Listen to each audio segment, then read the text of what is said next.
Welcome.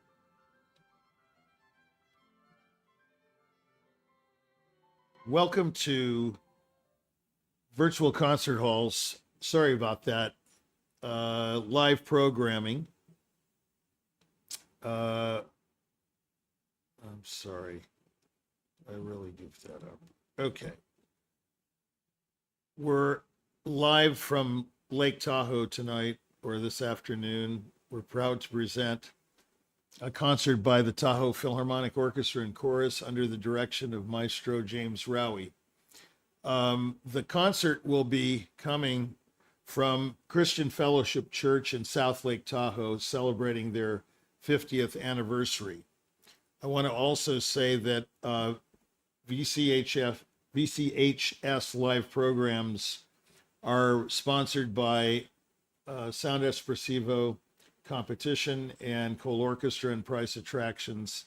And this channel is dedicated to bringing live performances, shows, and events from international stages and artists delivered to the audiences around the globe.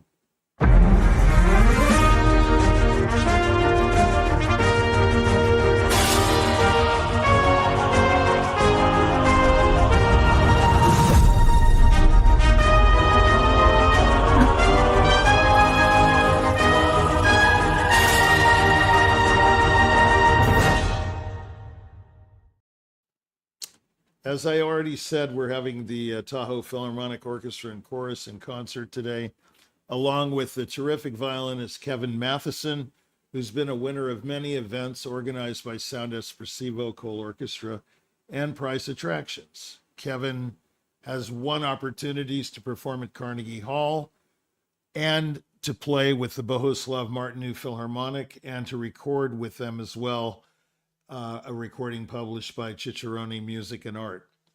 In the next 25-26 concert season, Kevin's been invited to record with the Royal Philharmonic in London for an upcoming album, sort of a gala album of people who have also been invited to perform on that album.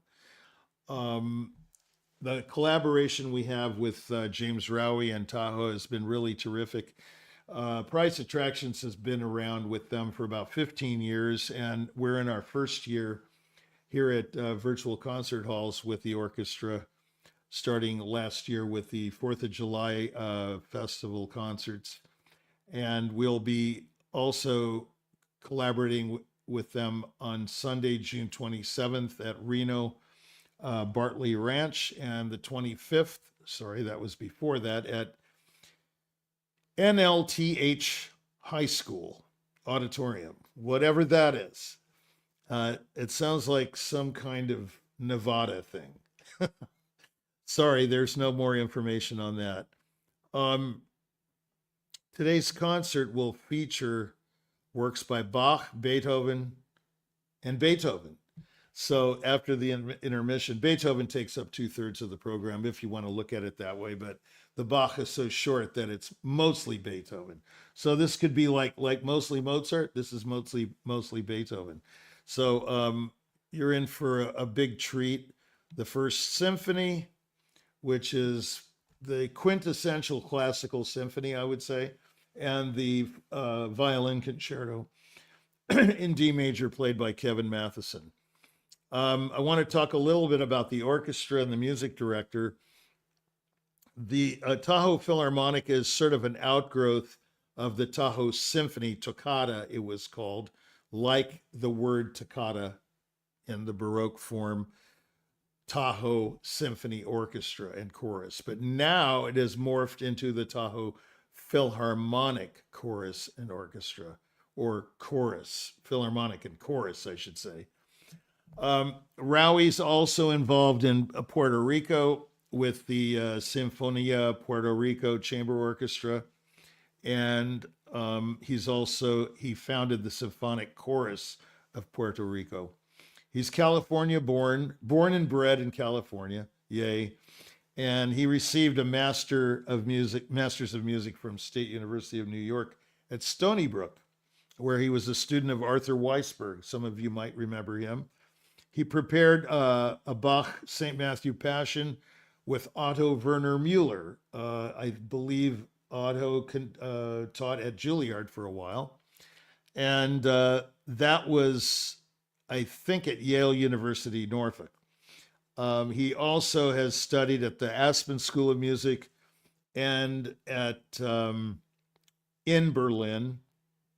He's also conducted at the Oregon Bach Festival, and he's done premieres, interestingly enough, in Puerto Rico. These were premieres of Brahms' Requiem, Mozart's Requiem, Gounod's Missa Solemnis, and Mozart's Mass in C minor. So he's done some innovative things down there in Puerto Rico that were never done before for obvious reasons. It's the hinterland. So, it's pretty incredible to be able to say that you've done the first performance of Mozart's 25th Symphony or something in a place because it was written so long ago. Anyway, that's a little bit about Maestro Rawie and the orchestra. And I'd like to talk a little bit about the pieces now. I have some fun facts that you might be interested in regarding all three of these works.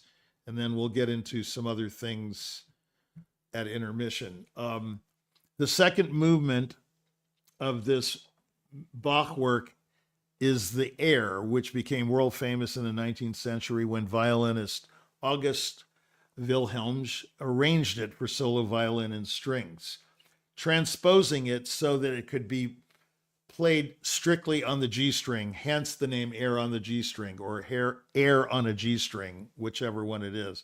Bach's orchestral suites reflect a cosmopolitan nature of Baroque music, blending French elegance, Italian vitality, and German counterpoint.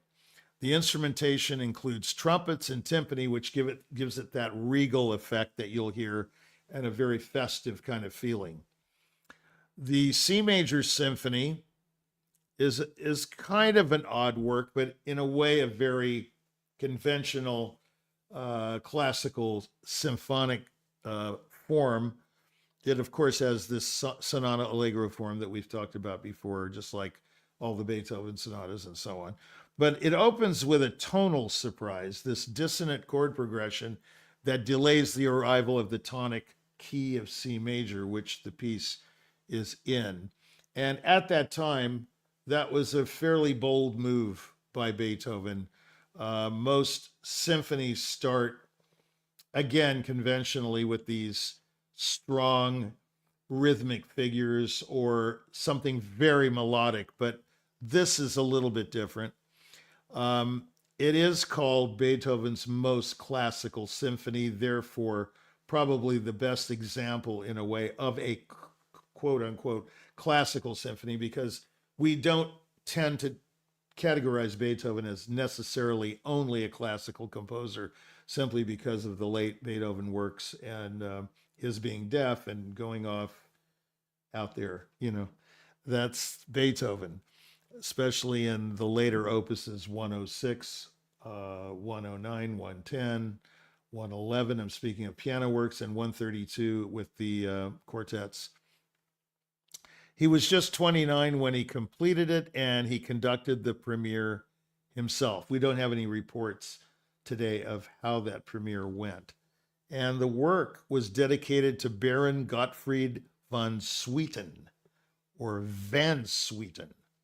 Okay, so the concerto, which I am very familiar with for various reasons that we won't go into, not because it was transcribed as a piano concerto. I never played it. I don't think it works as a piano concerto, but nevertheless, it was transcribed. There's a recording of Peter Serkin, I think, with Seiji Ozawa of this work, so you can decide whether it works on the piano.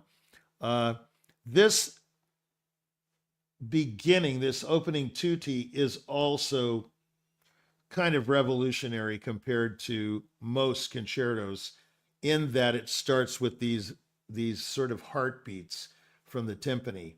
It's like the beating heart of the monster, And it's not really a monstrous concerto, but it's a big concerto. And it's also extremely difficult and exposed. And it's considered by violinists that I've played with, and some of them are quite well known, as the most difficult of concertos But then there are other violinists who think the Mendelssohn is the most exposed and difficult, but it's not really compared to the Beethoven. This subtle opening, as I said, is highly conventional because it doesn't, again, like the symphony, start with this sort of strong, like you take the third Beethoven piano concerto is very, very exacting and very intense and very rhythmic and very, in a way, ominous. But this opening somewhat is relaxed and it's just sort of like a little machine getting started in the morning, that kind of thing. It opens very subtly. Later in the concerto, there are cadenzas. The Beethoven cadenzas are the most famous. Tonight we're going to hear Matheson's going to play the Violin cadenzas, which are brilliant, by the way. And Violin, of course, wrote 5 violin concertos, and they're extremely difficult to play. So I believe he was a violinist like Wieniawski. So Wieniawski and Violin have something in common in that they write exceedingly well for their instruments that they mastered. It's one of the most expansive concertos in the entire repertoire, and the work's revival in the 19th century helped cement the reputation Beethoven had or has as a total symphonist and total master of the concerto form. So there you have it. That's the program. And I don't know where we are in terms of the stage right now. I don't know if they're warming up or... Yes, that's what I thought. They're warming up. You don't hear that open fifth stuff going on right now because they're not tuning, right? The traditional, G, D, or what is it, CG, open fifth that you hear the whole orchestra tune. Now we're possibly getting there. That always makes me nervous. I feel like, especially if you're a soloist and you're going to play at the beginning of the program, kind of scary sound. I might say also that this concerto, the first time I ever heard it was Eric Friedman was the violinist, Heifitz's big protege. And oh yes, we're going to start in a minute. Anyway, it was a brilliant performance by Mr. Friedman, one of my favorite violinists. He also turned conductor later in life. He was conductor in residence at the Flagstaff Summer Music Festival and various other places. Of course, he had an illustrious career as a soloist, but my first symphonic experience that I can remember was hearing Friedman with the Phoenix Symphony. And it was very moving. Even though I was very young, probably not able to really pick up many of the subtleties in the concerto or the performance. But nevertheless, I remember being very excited by it. It's a great concerto. It's also, if it's not played like Kevin plays it or others with a great deal of passion and conviction, it can sound very much like all the Beethoven works and most like a bunch of scales and arpeggios and broken sixths and things like that. But if you delve a little deeper below the surface, you'll see that it's a very personal work. And I think, yes, there's Maestro Matheson. He's the concertmaster.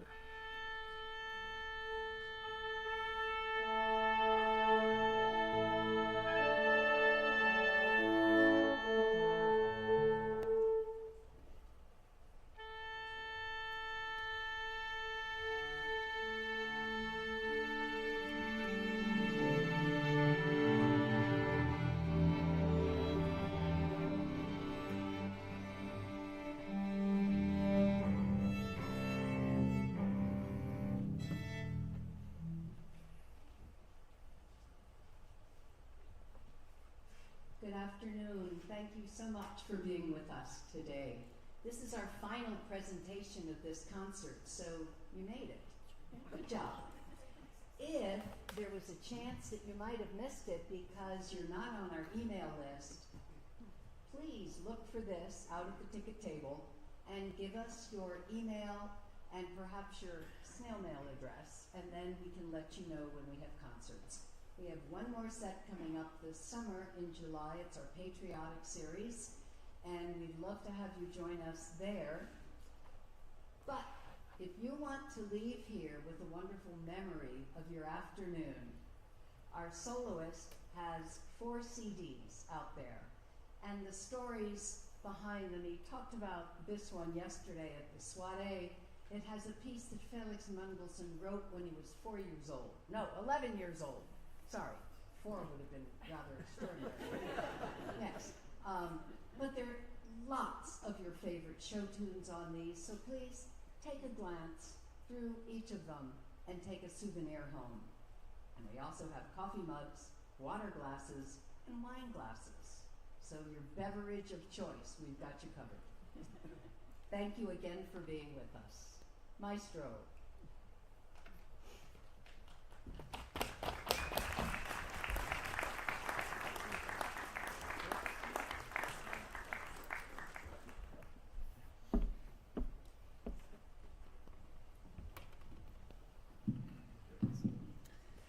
We're starting the program today with Bach. But James, Bach is a Baroque composer, isn't he? Yes, but he is not just a Baroque composer. He is the Baroque composer, and he is thinking ahead. And with this piece, even though symphonies are not yet really conceived, that's coming 20 years later with Papa Haydn and Mozart. But Bach is thinking about this, and so he writes this as symphony, even though symphony is not really invented yet. And he follows it with 5 little movements of dance suites, dance movements. And we're not going to play the whole piece, but we're going to surprise you with a stocking stuffer. Enjoy Bach's Symphony from Suite for Orchestra number 3.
was the first of the 6-movement suite.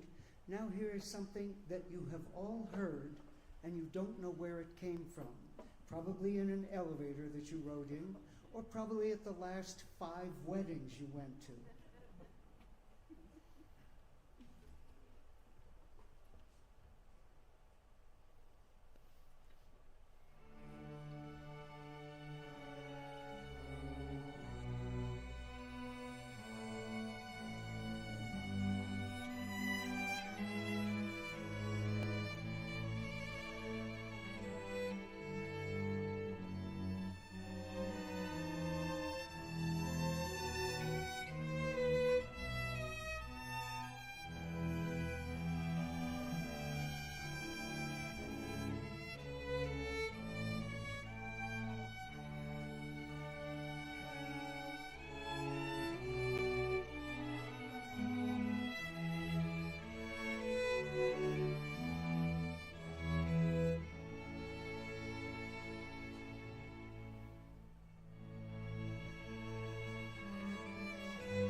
That was the beautiful air on a G string, and now you know where that piece came from. Yes, 300 years ago, Bach wrote that as a suite of orchestral pieces, and in those days, people might have been dancing to that music, but now we move through Haydn and Mozart, and we get to Beethoven. But we're not talking about a long time. Beethoven, this symphony is 1800, Bach dies in 1750, so this music is only 50 years later, but it's going to be very, very different. And why didn't I open with a Mozart opera overture or something? Because Bach, in his time, really didn't get his music listened to. This was music that Bach wanted people to listen to, but he didn't have an audience. He is a church composer, and he's not like Handel. Now, you all came and heard the Messiah here just 5 months ago. Handel was a very cosmopolitan composer, and he was very popular in his time. Bach is not popular. He's a church musician. He is dependent upon the church for his housing and his salary, and he writes music for the future because he didn't get to hear much of the music that he composed in his own time, unfortunately. But Handel did. They are the same dates, almost the same age, but here we come to Beethoven, 50 years later, and now we have a symphony form that is codified in 4 movements. Haydn and Mozart assured us 4 movements. It's going to be something kind of substantial, then a slow movement afterwards. You might dance to it, but by this time, you're not really dancing to the music anymore. You're sitting and listening to it. This is a big change. Remember that composers in those days, either you live in the court of a wealthy person in a palace, and you get invited and you dance to this music, but you don't sit and listen. Now you're going to sit and listen to Haydn symphonies, Mozart symphonies, and by the time we get to Beethoven, we're still in 4 movements, but everything has changed. Beethoven is thinking way ahead, and the movements are bigger, a larger, more substantial orchestra. Now the winds are no longer second-class citizens. Now the winds are getting solo pieces within each movement. You'll hear them exposed as soloists. This doesn't happen in Bach's time, really, because they're all individual players, but they're not exposed as soloists. When we get to the 3rd movement, the scherzo, Beethoven has changed the game completely. Yes, he keeps the form, and you still get an A section, a B section, a minuet, and a trio, and all of the repeats. But you're no longer even thinking about dancing to this, because Beethoven has a symphonic scherzo that goes so fast, not even an Irish jig can keep up with it. And so Beethoven is thinking, I want you to sit down and listen to this and feel the music. And we have to remember, music 200, 300 years ago was a much more integral part of your lives. Most of the people could not afford iPhones at that time, and so they had a musical instrument passed down from generation to generation, and they usually learned to play them. And after dinner, you would invite your neighbor over, and you would make music together. And there were many, many more composers who composed music that was playable, and that's how you entertained yourselves. Now, we've lost that tradition, unfortunately, and not many of you own a musical instrument, unless it's your child's guitar that they left behind as they went to college, and you didn't ever feel the need to learn to play it. And alas, most of you can't even find your CD players anymore, but you can at least find the CD player in your car. So take this man's CDs and listen to his music, because that's what music is all about, keeping it around you and keeping music alive. Enjoy Beethoven's First Symphony, 1800 approximately, 4 movements, but very, very different from what you just heard.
Yeah, it was a great performance. Made a lot of sense. Very exciting. Very sound performance. I enjoyed it much more than even Friday. Good interpretation. Very good. So this is the intermission. He had to announce that, of course. Halftime. This is not a football game. Okay. So anyway, I'd like to talk about a little bit about the soloist coming up, Kevin Matheson. He's with our organization. He won several prizes, including the Cole Orchestra Prize, and he got to record with Bohuslav Martinu Philharmonic last April, not this past April, the April before that. And he's played in and out of Virginia quite a few years. He's on the faculty there. And he has a duo with his brother, it's a viola violin duo and violin duo violins. And they do a lot of show tunes and Broadway stuff, very popular stuff. And they do regular duos like, I don't think Kodai wrote a duo for two violins, but he wrote one for cello and violin. But they probably do the typical string duos of Mozart, Beethoven. And so anyway, we're really happy to have him here today. He's not only concertmaster of Tahoe Philharmonic for the time being, at least for the last couple concerts. He started there in January, and they seem to really love him. So maybe he'll be coming back and playing other concertos like the Mendelssohn and so on. You can check him out if you'd like at priceattractions.com/Kevin-Matheson in lowercase print. priceattractions.com/Kevin/Matheson. Matheson. Anyway, it's got a lot of videos there and CDs and all kinds of things. What I'd like to do now is talk about some of our shows here and some of our projects and competitions. Cole Orchestra is a great example of what virtual concert halls is all about. The idea behind this and the Carnegie performance auditions is that the competitor or the auditionee or what have you plays whatever they want to play, any amount of time they want to play, one movement or a complete work, showing their ability to the best of their knowledge at the zenith level, something they really love to play and identify with, not just required repertoire like in most competitions, and not behind a screen and not in a dark hall, but right in front of the whole world to see. And the other unique thing about it is that they get a direct criticism or compliments or whatever you want to call it. I would say critical acclaim from the jury right after they play. And some of it is very, constructive and enlightening to the auditionee. And I think they take a lot of positive things away from the experience, unlike the gladiator style competition, which, by the way, we just had a Clyburn winner yesterday or today. Congratulations to him. I forgot his name, but he's from Hong Kong, I believe. Played Brahms' second concerto and Mendelssohn G minor concerto in the finals, as well as the Mozart concerto, which slips my mind. Anyway, very good job. But competitions like the Clyburn, the Naumburg, and the Leventritt and the Leeds are more gladiator style events. You know, it's sort of like who's going to slay the dragon kind of thing. Here, it's much more educational and informative and helpful to the person that's performing the audition on whatever instrument. So that's Cole Orchestra, and that's to audition to play with world-class world orchestras in other countries besides this country. But we have orchestras here like the Butler Philharmonic and the Boulder Symphony and the Western New York Chamber Orchestra, the Paducah Symphony, which is a very good ensemble led by Maestro Raffaele Ponti. And they're having quite a few of our soloists that have won, and from the roster and from other rosters, to they're very supportive. And their conductor is an outstanding musician, former Cleveland Orchestra member, and now conductor. So that's what that's all about. Playing Cole Orchestra is about playing with world orchestras here and abroad. Mexico, Canada, everywhere. Cairo, we have a lot of different ones in former Yugoslavia, in Austria, in Hungary, Budapest Philharmonic, a lot of different places. And then the second thing I wanted to mention were the orchestra auditions and solo auditions at Carnegie Hall. These are performances that people compete to play at Weill Hall at Carnegie Hall. You know, the old joke is like, I played at Carnegie Hall. Well, this is Weill Hall at Carnegie Hall. But you could say Carnegie Hall because it's in the same building, okay? So these performances we put on jointly between Sound Espressivo and Price Attractions. We do about 6 to 7 concerts a year, usually 2 in late November, 2 in late February, 2 in late April. I'm missing one somewhere. 2 in late June, and maybe it's 1 in April. So 2 in February, late February. That's what it is. 2, 2, 2, and 1. And these performances are in the gala format. And we believe here at this studio that the gala format is the format of the future, because the attention spans are waning as the centuries go on. And we're no longer having, you know, Arthur Rubinstein doing 3-hour piano recitals. As a matter of fact, you'd be hard pressed to find a piano recital in this day and age outside of the standard big venues that put on recital programs and big performing arts centers like Mondavi Center and so on that have big names like Yuja Wang and Joshua Bell and Yo-Yo Ma, these types.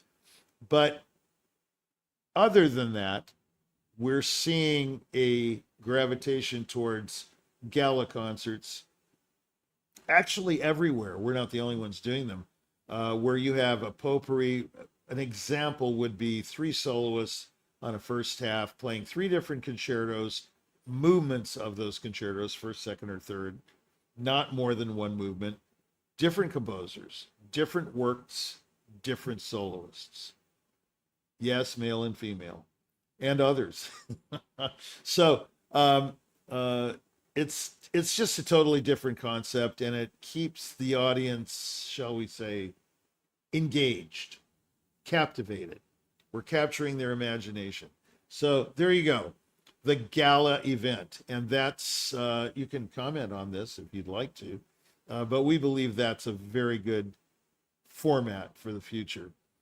Rather than having the standard overture, concerto, intermission, symphony, the first half would be a potpourri of artists, and then maybe the second half, the conductor would do similar things like Don Juan or a tone poem, and then a movement of a symphony, and then ending with some big blockbuster like Dance Macabre or something, for orchestra. I think it was written for orchestra, but I'm used to the list transcription. So anyway, that's what we do with the Cole Orchestra and Carnegie events. They're galas. So you might tune in, I shouldn't say walk in to Carnegie on one of our events and see if you like that sort of thing. I think the audiences enjoy it. Another program here that we promote and is worthy of promotion is the Magnificent Nine, Beethoven series that's put on by the Architects of Music. And it's very informative, very enlightening, very entertaining, and it sort of keeps your attention because it's challenging. The presenter presents material at the piano and away from the piano, not always playing excerpts from the piano, but it keeps you engaged, and it's food for thought. It's not just the Beethoven 9 symphonies and you hear one and you talk about it. It's a lot of real in-depth sort of Schenker type stuff sometimes.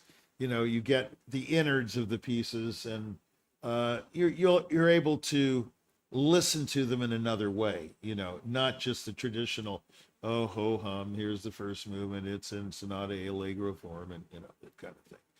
It's more innovative than that, and I think you'll enjoy it. Another thing we do here is my show, the Jack Price is Right show. So it's sort of, I have to say, a takeoff on 3 shows. The Price is Right, What's Behind Door Number 1 and 2, Let's Make a Deal, and To Tell the Truth. Those 3 shows are subtly referred to in all of our episodes, although we don't talk about them. We also subtly, I think, allude to other characters like Larry David in Curb Your Enthusiasm, and we have some little sound effects that we think are quite humorous. You may not, but after all, we are doing the show. So anyway, Jack Price is Right is not about Jack Price being right, but yes, thank you for that ding dong. It's about Jack Price posing some scenarios, offering, these little vignette type situations perhaps, and trying to solve the problem within that sequence of events or event. Or sometimes we come up with just topics like truth, like I need a bag. That's a topic coming up, right? Do you need a bag? That's my favorite post COVID question. Do you need a bag? You remember, when you go to the grocery store, they're charging 10 cents now for a bag. Actually, it started a little bit before, but it's 5 years now. It's been going strong. So, topics like, musical ones too. And we refer to music and management, since that's what we do here, and broadcasting and things like that, through these little scenarios. They're usually problematic scenes that, it reads like a manual. What do you do in this situation? Through my eyes, let's say, something like that. And now we have Nancy making an announcement. We're just being rudely interrupted here. I don't see Nancy. There she is. Okay.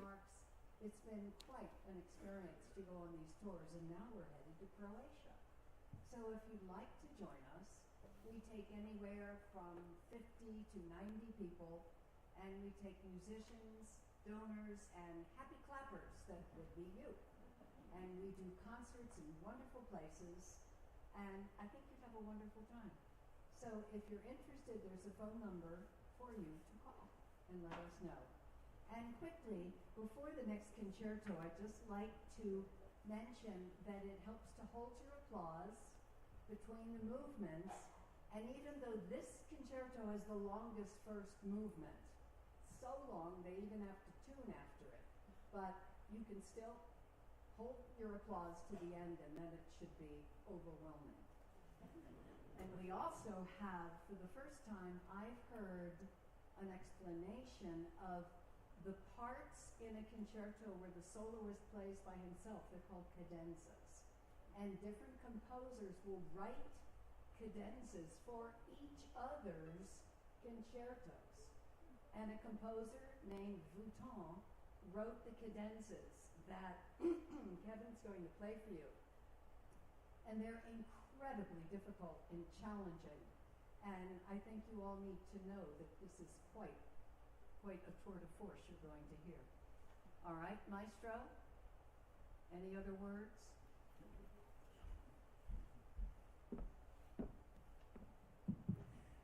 Yes, loving wife, I was supposed to tell them about the cadenzas. If, for some of you, this Beethoven concerto is one of your favorite pieces, the cadenzas that you're going to hear today that are really, really complicated are I've never heard recorded.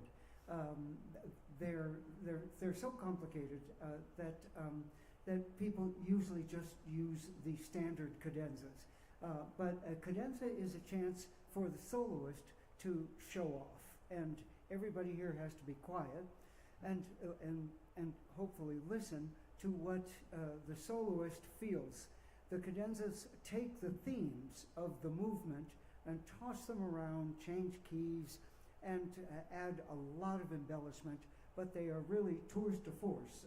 Vuitton was a fine violinist in his day, wrote 5 concertos, but Beethoven writes 1 concerto. This is it. He writes a few incidental pieces for violin and orchestra, but this is his only concerto. And similarly, Brahms follows 1 concerto for violin. So does Tchaikovsky, 1 concerto only. They put everything they have into this piece, and it would be so difficult to outdo themselves that they say, this is my concerto for violin. And Beethoven writes 5 concertos for piano because he's a fantastic pianist, and that's how he makes money in his day. But 1 concerto that he talks about with a famous violinist from the time, and it gets premiered in Beethoven's time. But Beethoven keeps to the 3-movement format that Vivaldi has started: fast, slow, fast. Beethoven does this. So do Haydn and Mozart. They open with a large movement, then a softer movement, and then a 3rd movement that's quite fast. Beethoven one-ups this idea with what he calls rondeau. Rondeau means that a theme that you hear in the first part of the 3rd movement is going to come back, and it's going to come back again. Rondeau means it's round, and it's going to come back, and you're going to hear it 3 times. We've been blessed with having Kevin Matheson join us for this series. We found him quite by accident in January. He joined us for a Baroque series, and now he plays a concerto with us, and he's even coming back for our NATO concert. NATO, what is that? That is Nights at Tahoe Opera, not that other NATO thing that is very political, evidently. But our NATO is on July 25 and 27. We won't do it here, but it is in Bartley Ranch on the 27th of July. And if you leave your email address or a mailing address, you'll find out what and where we're going to do something. We want to thank Bill Kuhn and the staff here of Reno Christian Fellowship. They do absolute magic at mixing this concert so you hear something so wonderful that it's just amazing. So thank you, Reno Christian Fellowship, Bill, and all your staff.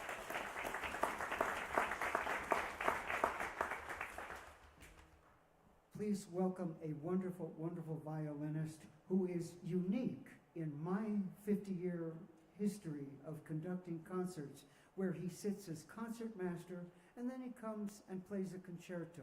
He might even play an encore for you. Please welcome Kevin Matheson.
I'm not tired after playing all that, so I want to play one more piece. But this one is a lot shorter. It's about 5 minutes. By another virtuoso violinist named Niccolo Paganini. This is his 20th Caprice for violin. I just love this one.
Okay. It was an interesting performance.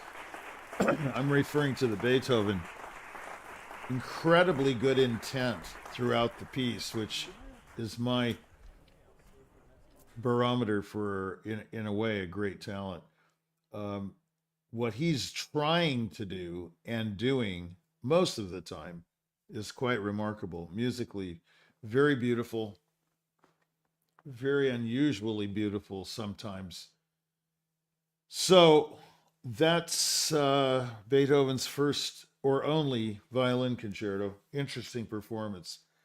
I think is a really talented guy, and there's a lot there to learn. Musically, very, very good. Um, so I'd like to thank our crew, especially starting with Stefan Fueling. Uh, he's our on the ground man in Tahoe, a very brilliant guy, and he developed Mr. Black this time, some invention of his.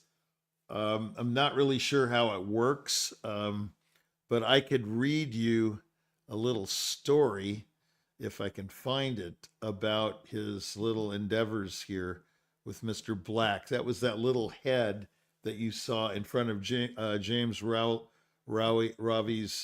podium, his over his left shoulder. This is an invention of Mr. Fueling's, and it provides for some very unusual sound, I understand. Here's the story. This is Stefan talking. I was in high school and took a class in backstaging. The theater group prepared the piece Die Schöne Helena, a comedy by Peter Hacks. I'm not sure if that was borrowed from Jacques Offenbach, but this was in March of 75, and I had read about binaural recording using a dummy head with two mics and artificial ears. Binaural. I wanted to use this to record the upcoming student performance, so I took a styrofoam head, cut it in half, drilled holes where the ear canals usually are located, and placed two small electric microphones inside. I'm not sure if that's good spelling there. Anyway, this goes on, but it's a little long as I read down the story. But Stefan has invented some sort of oral transmission, and that's what you got tonight.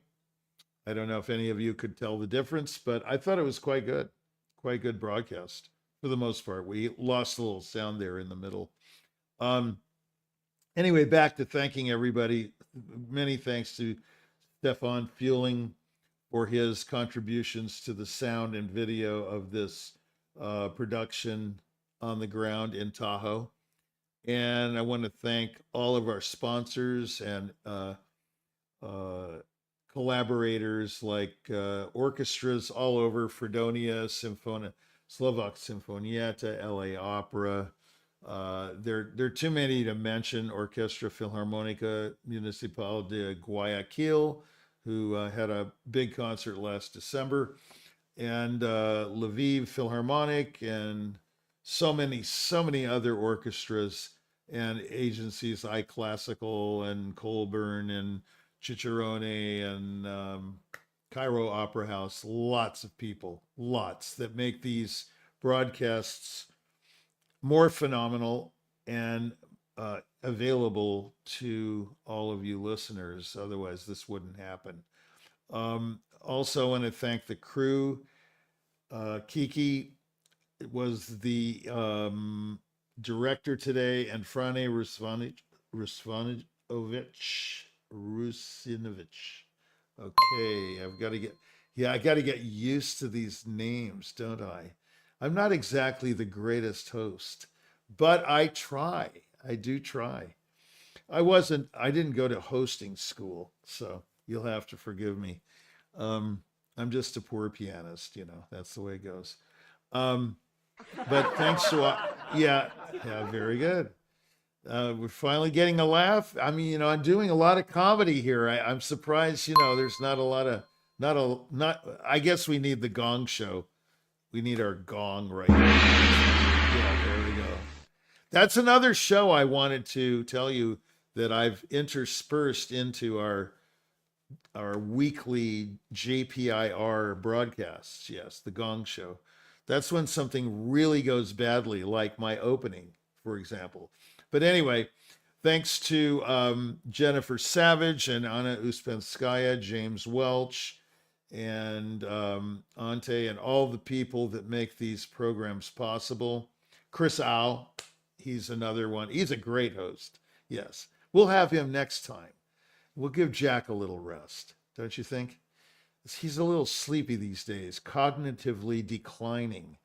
Anyway, I enjoyed the program. It was great having the Tahoe Philharmonic, and we'll be looking forward to the next Tahoe broadcast. I think it's July 4th or 5th or somewhere around that holiday. And then late in July will be the night at the opera, you know, sort of like the Three Stooges movie, right? Isn't that Three Stooges? I think so. So anyway, where they go off sailing into the sunset, you know. Well, thanks for being with us, and it's time for dinner here in the great northern part of California. And we'll say goodnight and see you next time.